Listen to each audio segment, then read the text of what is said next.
Thank you, John. Thank you, organizer and John, for giving us this opportunity to talk about some latest development at SUTD.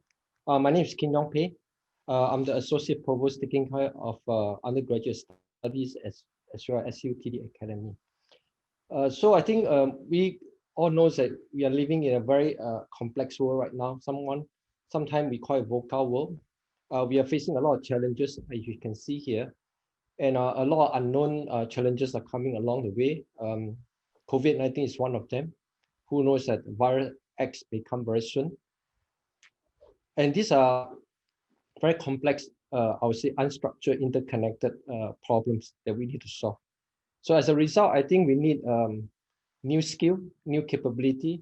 Shown here are probably interdisciplinary, design-centric, human-centric, system thinking, data-driven, the kind of mindset and skill to solve the real-world issue. So as a result, I think 10 years ago, when we set up this SUTD in collaboration with MIT, we took a very different approach. We want to make sure that our curriculum is interdisciplinary. And a couple of years ago, we also realized that digital competency is very important, and we revamped our part curriculum to incorporate that. And human-centric design is one of the hallmarks of SUTD. And obviously, we want a student to go beyond skill, beyond the book knowledge. And we are able, hoping that we are able to partner with industry so that we give the student the real life problems as well as example. So first of all, we set up SUTD using an outside-in approach. What it means is that we realize that the world needs product, service, system, and built environment. And on top of that, we know that human play a very important part in all this what I call era. And then design will be very important in 21st century, I would say, industry or education. And knowing that digital is coming on stream so fast, so we also put digital skill as part of the core curriculum structure. And the centerpiece here is hoping that putting all this together, we will create new innovation, new application, new know-how. So as a result of that, we took actually quite a different approach. We actually built the SUTD using very unconventional approach as shown there. And we created a 3-term foundation year called Freshmore. We combine the freshman plus the sophomore first term. And we make sure that we have a good dose of liberal arts, like the kind of subject like humanity, art, and social science. So every student had to take 22% of the courses in this space. And more importantly, design is our basic, I would say, building block. And recently, as I mentioned, we put a lot of emphasis on data and digital skill. So we put in place a lot of courses to build the skill set or knowledge in data and artificial intelligence. And more importantly, if you look at term 4 to term 8 on this side here, we give actually students a lot of opportunity later on to actually interact, and they can pursue a major, so to call, in the area of maybe engine product development, engine system design, and information technology system design. These are pretty unconventional naming, combining maybe electrical, mechanical into EPD, so on and so forth. And just last year or this year, we launched a new degree program called Design and AI. But all in all, students come to the final year, which is term 7, term 8. They have to do an integrated capstone design project, and consisting of students from different disciplines here. So in the curricular structure design, all the courses, project, or even internship, we have strong emphasis and or requirement on hands-on and by working with the real application, industry-funded projects, so on and so forth. So this is a new Freshmore curriculum we have revamped recently after we had completed the partnership MIT as well as accreditation by our local engineering accreditation board. We decided that we need to make our courses even more relevant. So we have put in place, for instance, in a term 1 called computation thinking for design. This is basic programming as well as computational design. And in the 3rd year, we also put in we call a new subject called data-driven world. In fact, this is modified from the previous digital world, putting in more emphasis on big data, coding, machine learning, so that prepare our students for the upper year, more, computer science related subject. And we still keep the important emphasis on physics and math. So term one, we still have modeling and analysis, modeling space and system. We rename it so that it make the math curriculum more relevant to the application. Physical world, technological world, these are physics subject, but we use a reverse engineering approach right now to teach a student an important concept without losing the rigor. So all in all, in the revamp Freshmore, we took actually quite a big what I call effort to change it. And you can see right now it cover not just the traditional, I would say, science and math foundation subject. It has gone beyond that to put a lot of emphasis on coding, digital skill, and even incorporating some of this new topic like machine learning, so on and so forth. This is ready to prepare the student for the 21st century new skill, but without losing the core emphasis on the basic skill and knowledge. And I mentioned that in the term 4 to 7, students will start to build to pursue their major. So we have actually 5 major right now. We have also a major in the architecture and substance design. And after completing 2 term or 2.5 term of their core, they can still pursue elective in term 6 to term 8. And more importantly, these electives are designed can be cutting across a few major, so that student even from EPD, for instance, can take machine learning course in ISTD or ESD. And DAI is a new degree program. We are working very closely with industry to use big data sponsored by the industrial company or strategic collaborator to do studio-like the kind of design using AI-enabled technology. And more importantly, as I mentioned, students still have a choice to do specialization or concentration in the upper year, and they have to actually work together on a interdisciplinary capstone project in the last 2 terms. And 90% of this project are funded by industry, and there's a requirement that at least students from 2 disciplines, 2 major have to work together. So they are not working in silo alone. In the second strategy here is to really build the digital competency of students. Programming is required for all students, as you can see over there. And we right now have moved the probability and statistic to term 3. So all students, including architecture students, have to take that. Beyond that, they will have a lot of opportunity in their, we call the pillar year or major, to pursue different kind of courses related to digital competency of their interest. Machine learning is one of those.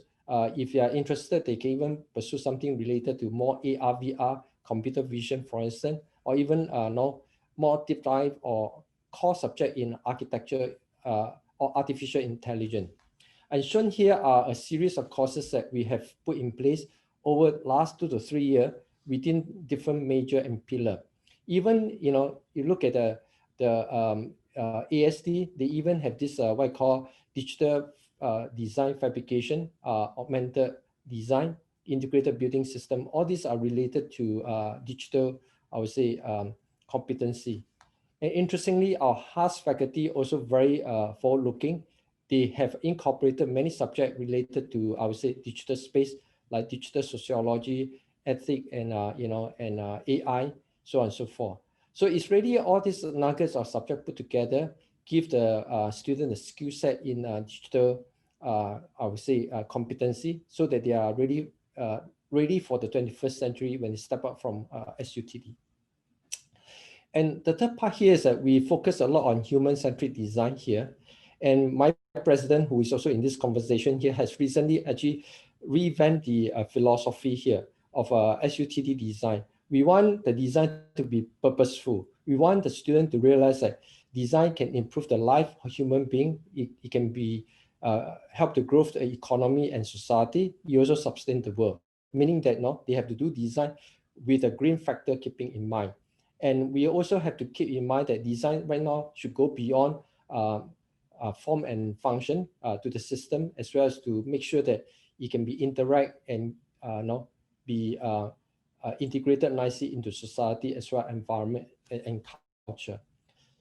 And big data is actually one of the key what I call driving force right now. So we believe that using AI to do design will be one of the opportunity to create new know-how, new innovation, so on and so forth. So our new design philosophy is the following: when powered by technology, is an informed, intelligent, an imaginary force that will drive innovation to improve life, growth, economy, and sustain the world. And this still support our tagline about a better world by design. The fourth area that we put a lot of emphasis on is actually talking about how to build attitude and skill beyond, I would say knowledge.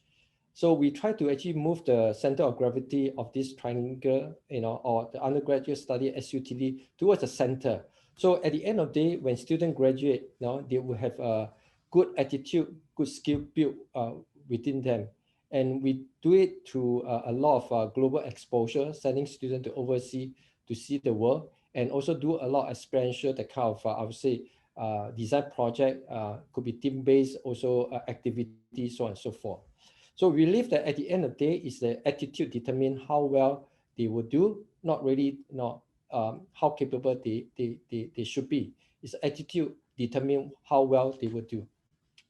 So we create a cohort environment. These are about 200 square meter classroom, belongs to students, 50 of them for 3 terms. And we ensure that the student will have this cohort-based lesson environment for 3 terms. And it's almost at 24/7 given to them, coupled with the compulsory first 3 terms to stay in the hostel. So this make the learning and I would say study environment very interactive. And we purposely keep the student to faculty ratio very small, to 11:1, so that students will have a lot of opportunity to interact with faculty. And we make the learning to be hands-on, collaborative, and interactive. Just to share with everyone, we remove almost all the lecture from these our learning environment. We emphasize on small group, peer-to-peer learning, creative learning, so on and so forth. And because of that, we also try to embrace outside classroom activity. Every Wednesday, Friday afternoon, we decide not to have formal classes. So we allow students to have 1 day per week to do something they like to do, give it back to them. So we encourage them to form clubs, to do a lot of activity, could be even design project of their interest outside the classroom. So as a result, despite of a very small, I would say, community within SUTD, about 2,000 students, we have about 90 clubs. This is quite amazing. And we so actually ask a student to start something if they cannot find within SUT, try to push try to push them beyond the comfort zone. And because of that, I think students are tend to be more risk-taking. They tend to be very entrepreneurial. They tend to like to do things to pursue their interest if they believe that this is something that they can contribute back to the society or to the world. And we also want to ensure 100% overseas exposure. So currently, every student is given at least one opportunity to go overseas. And on top of that, for the first 3 terms, we just launched this year, we pick subject that we think that we can extend, the study beyond the classroom, to have a study trips about a week in the country near, I would say, Singapore. These are, we call the Southeast Asia or ASEAN country. Like for instance, in the digital world, or student can actually go to maybe a neighboring country to teach a student there about programming. So this is just one example. So by ramping out our both the freshman overseas trip as well as the upper year overseas trip, we hope that maybe every student will have one opportunity, if not more than one, to learn something beyond Singapore, outside the classroom. And we are also quite happy that because of this very open and entrepreneurial environment, we have 45 startups right now. About 35 are started by students themselves. And this is a very vibrant entrepreneurship environment and culture. We try to learn as much as possible for MIT. We are hoping that maybe we can even push a number of students working in this space to 5 and 10% in the long-term goal. The last part here is that we also work deeply with the industry. We think that industry should form a part integral learning of students. So we co-create courses together, industry based on sector needs. For instance, in healthcare, we have worked with our hospital partner to create courses in maybe healthcare area. For instance, we have launched a course called AI for healthcare. We also work very closely with the industry to get their support to fund our capstone. 90% of the project that we have in capstone are funded by industry. And more importantly, we also work closely with industry. This is more on the adult learning. We also retrain and reskill the workforce. And by bringing them back to campus, they can also interact with our undergraduate students, hoping that all this kind of interaction will create even more opportunity for our students. If you could And just to wrap let you up in a know, moment, please. yeah, so we have 1,000 company provide internship. 90% of capstone project are funded by industry. And this is my last slide here. I just want to share with everyone that we put a lot of emphasis right now on computation, AI, big data. This is part and parcel of the undergraduate program right now. Every student will graduate with at least 2 to 3 different doses of digital skill in this area here. And interdisciplinary learning and also teaching is one of the key emphasis at SUTD. And collaboration is actually highly encouraged. A student have to do 20 to 35 design projects before they can graduate. And we believe that by reshaping our curriculum, we are able to actually meet the need of the 21st century by having our graduate to be industry ready, the world ready, and future ready. With that, thank you very much. Thank you. Do we have any questions? Anything anyone would like to raise? Um, Maybe I can start while people are putting in the chat. It's interesting to hear some of the developments that you've had and how you've moved on. Can you say a little bit about you mentioned some of the changes. Could you mention a bit about what drove them? Was it student reaction or external stakeholders? What sort of led to some of the developments and the changes that have been made? Um, John, I will answer that in the following way. I think both, they could be also driven by external factor also after we have reviewed our undergraduate program. First of all, for instance, I think we recognize that coding, digital skill, programming, all these are very important. So instead of having that in our term 3, we think it's a bit too late. We bring it to actually the term 1. And we actually incorporate design, I would say computational design and thinking as part of the required skill right at the beginning, so that when they move to term 2, term 3, when they start working on design project, they can actually make use of some of these fundamental skills. So it's more like an internal review. We feel that we should bring this from maybe more upper term to the lower semester. And the second part is obviously is an external factor. Um, the government here in Singapore has paid a lot of emphasis in shaping the economy, and digital economy is one of the key emphasis here. We see a big gap in terms of graduate to fulfill that requirement. So we feel that this is also one of the key driver. So we want our students to have early digital skill, so that when they go for internship, they are also ready, to experience what they can contribute, and in return, what they can pursue in their upper year or maybe a major when they come back from the internship. Sure. And I guess following on from that, there's a question from Ron at Iron Range. Can you expand on the learning of the digital skills and how it happens in the student experience? Things like machine learning, computational thinking, optimization, etc. Okay, maybe I should put back this slide here if you don't mind. Okay. Oh, sorry. So for instance, John and a colleague from other university, initially we only have programming in our term 3 in our foundation year, to provide some basic digital skill to the student. But later on realize that actually having them to have even earlier exposure to popularity and stack for all the students in term 3, as well as I mentioned about, these are digital driven work. These are also related to digital skill. And to a certain extent, like for instance, spatial design world, this is actually a new subject launched by our architecture colleague using generative design. So we believe that by having this kind of what I call foundation courses training to the student, they will have a solid, I would say, understanding about how they can make use of this, I would say, basic knowledge for their future digital skill.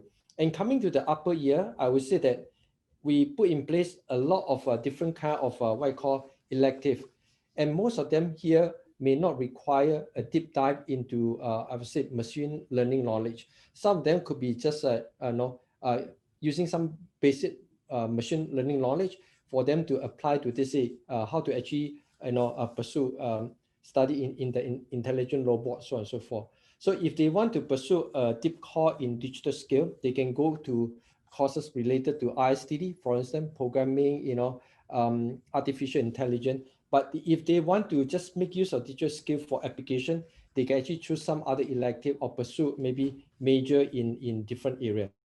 So I hope that answer how we actually put in place different kind of opportunity in the digital space for our student. Sure. I believe Thank there's you. no one size fits all. Yeah. No, it's very interesting. And one last question, and then we'll need to move on. You mentioned that Wednesday and Friday afternoons are off for students by design. Were there any issues about a loss of teaching time?